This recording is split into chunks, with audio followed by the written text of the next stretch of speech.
Pag ma-hospital. 9 Sir, tanong. Ito, tanong. Anong klaseng sakit? Yun yung tanong. Walang sakit na exist. Kahit kung wala ka doon. Basta na-hospital ka. 7 days. Kahit lagnat lang. Okay? So, sino may sahod dito na 1,000 per day? Walang trabaho pa. 1,000 per day. Walang 1,000 per day. May issue dito. 1,000 per day. Marami ka. So, ganito. Ma'am, pag may dito na lubo, hospital kasi 9,000 per day dito. Walang kaltas, ma'am.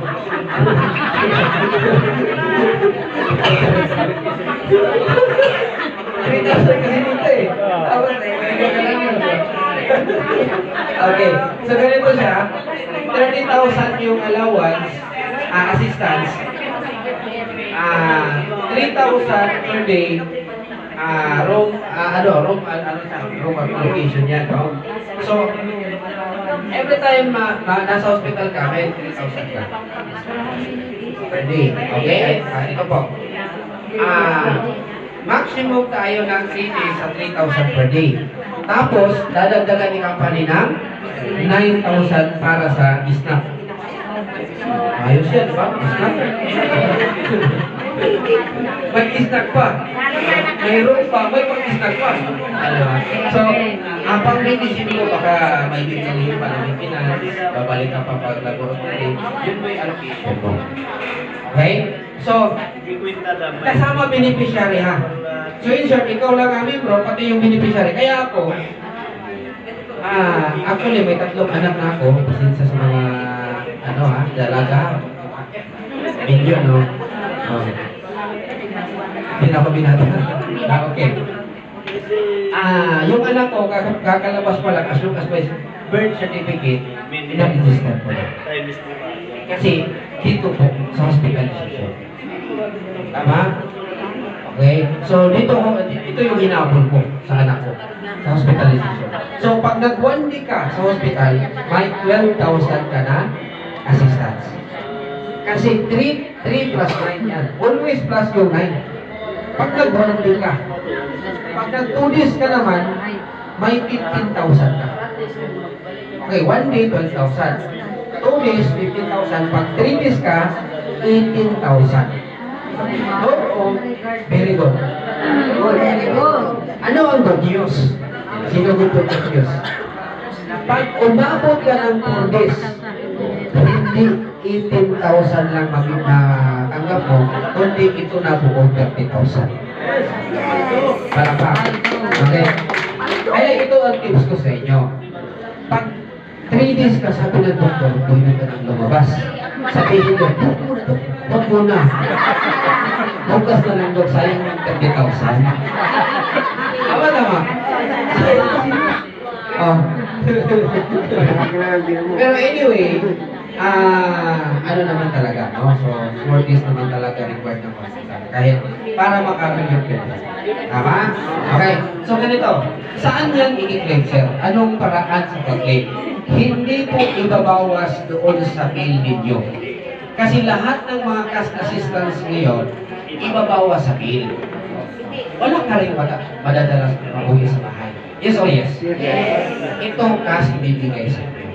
Okay? Meron naman tayong public hospital. May mga assistance naman tayo. Lahat pwede tayo makapag-ingin. Yes or yes? Yes. May magbibigay, especially pag malapit ng eleksyon. Marami. Okay. So ngayon, 0 bill. Walang babayaran. Yes or yes? Yes. May mauwi kayo ng 30,000. Ganito, hindi naman natin yan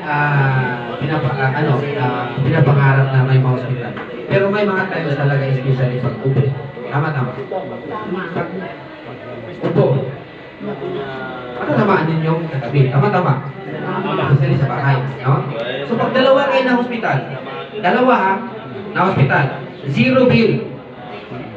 Since dalawa kayo na hospital, sabay din kayo mag-assistance. Yes or yes? Yes. 4 days. 4 days, 0 bill, dalawa na hospital. 60,000. Di pag-uwi, kabili kayo ng motor.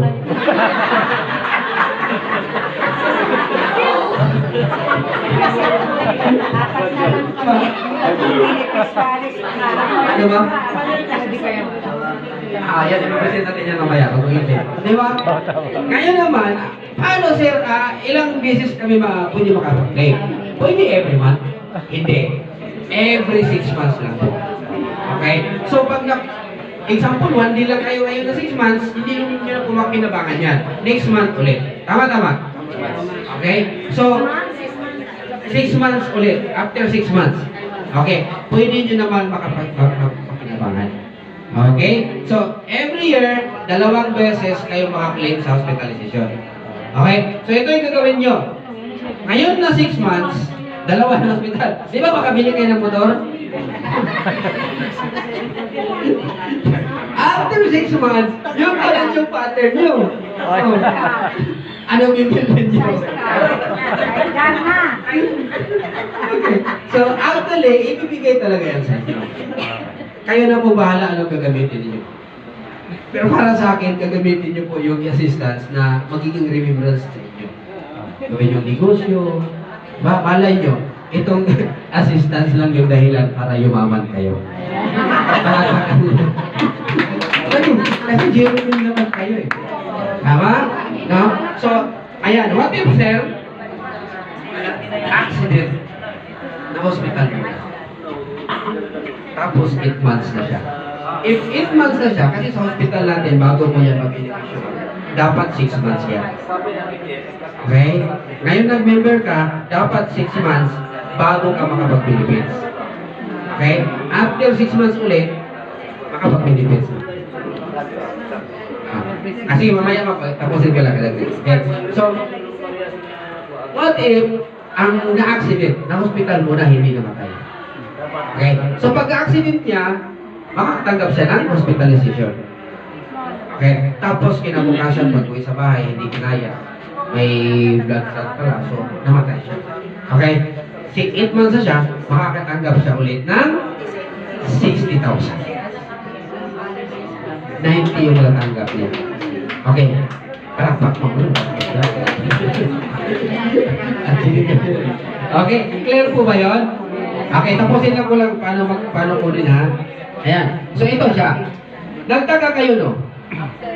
Malaki yung assistance, pero maliit lang yung registration. Baka malugi. Tama. Okay. Ang concept natin is the yung program. Balik tayo. Okay. So, makikita nyo dito, ayan, meron tayong contribution na 200 pesos. Mandatory po yan upon your registration. Para po, tatakbo yung contestability period. Okay? Ano yung contestability period? Yung running of days doon sa mismong account ninyo. Okay, for example, nag-register kayo ngayon. Pag-register kayo ngayon, lalagyan nyo lang yung account ninyo, insured series nyo yan. Okay, kaya hindi ko nilagay kasama sa registration kasi hindi naman po malagay sa company yan. Mapunta po yan doon mismo sa dashboard ninyo. Doon yan as your savings. Okay? Makikita nyo na, mamonitor nyo yan. So ngayon, since yung program kayo po ngayon is surety na po kayo ngayon. Tanong nyo bakit? Kasi sa amin, yung contribution ng bawat mawala, 5 pesos. Pero ngayon, since madami na tayo, 40,000 plus na tayo, 4 pesos na lang yung sa inyo. Palakpakan. Di ba, good news? Okay. So, bawat may mawala, ang iaambag mo is only 4 pesos. So, may halaga na yung mga pera nyo dun sa bahay na di ba? May halaga na yun, no? Pag makakita kayo ng piso doon, ulitin nyo yun. Kasi pang-contribute na yun. Yes! Maglagay kayo ng alakansya doon. Ito, pang-contribute na to. Sarap yun. May halaga yun. Kasi bawat may mawala, yun ang iambag natin. Yun ang itulong natin. Kasi dito ang ano lang namin is, ang motto lang namin, kung ayaw yung, kung gusto nyo hindi tumulong, o ayaw nyo tumulong sa community, hindi kayo para sa community. Pero pag gusto nyo tumulong, para kayo sa community, at once maghingi din, nangangailangan din kayo, yung community willing din tumulong sa inyo. Okay? So, sa hospitalization naman, yes, transferable po yan, ma'am, no? Nawala na yung isa doon sa beneficiary, ita-transfer natin yan doon mismo sa another family na wala nang babayaran. Okay, apel, i-cover natin. Re-release natin yun. So, 20 kayo, hindi na po yan 20, that's 16 pesos na. Okay, 16. Doon naman tayo sa hospitalization program, no? Magkano ibabawas? Instead of 10, 9 na lang po sa inyo. 9 pesos. Apat kasi kayo. So, 2.25 pesos times 4, that's 9 pesos. Okay, palakpakan natin. Okay, so, ayan na. Paano mag-claim? Ito na, last na to. Okay, paano mag-claim? Okay, dito tayo. Okay, para mag-claim, una is police report lang and then certificate sa accident. Okay. Ito yung dashboard ninyo. Pag ang accident, naka-open na yan. Pero dito sa natural death, hindi pa open, nakalock pa yan. Kasi may running of days yan. Pag hit yung days, mag-open yan.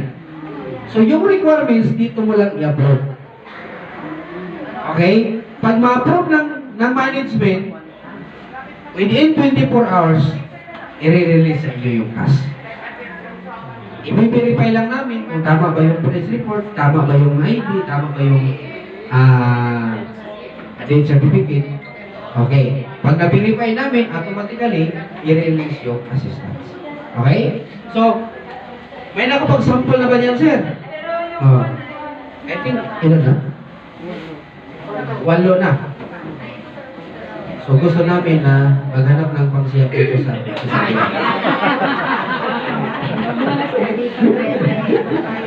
naintindihan nyo na. Okay. So, ano na, 8 na ang napagsample. So, lahat yan, instant. Kung ano yung pinapromise ni company, ang promise kasi ni company is, sa dayo kasi, ilan ang koleksyon, yun lang ang itulong. Yes or yes? Yes. Sa dayo nga kansin. Ngayon, ini-innovate natin. Standard yung benepisyo. Kahit ilan lang yung nagbayad, dyan, nag-top up, ilan lang yung nagbayad ng 5 pesos, ilan lang nagbayad ng 2.2 pesos, yan talaga ang benepisyo na ibibigay ng bawat people. Yan yung ano sa company, ha? So, sa condition naman, ang ibibigay niyan is medical, i-upload nyo lang ang medical, and then i-upload nyo lang ang billing ninyo. Para makita doon kung ilang days ka na, and then talaga na-admit ka na doon. Okay, so matik yan, ibibigay sa iyo. What if sir, malayo? Okay, so ipapadala yan namin sa GCash Bank if nasa malayo pa. Pero pag kaya namin puntahan, kaya ma-search ng ating grupo, ng ating office, is isi-search talaga doon sa nawala. Okay? So, palakpakan po natin. Sige, tapos na po ako. Sino may tanong? Yes, sir.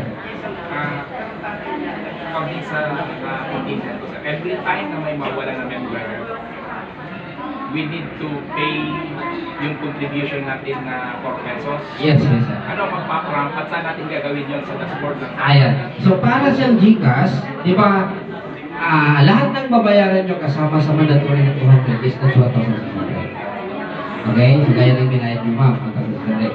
Yung 1/4, that's your one-time membership. Okay? Yung 200, that's your savings. Okay? Saan mababawas yung 4 pesos? Doon mismo sa 200 pesos. Okay. Automatic naka-auto yan. So, once na-reach out na-in-house na yung 200, magre-replace. Magre-replenish lang po tayo magtatapos. Okay. Dito din sa opisina. Sa opisina lang din. Okay?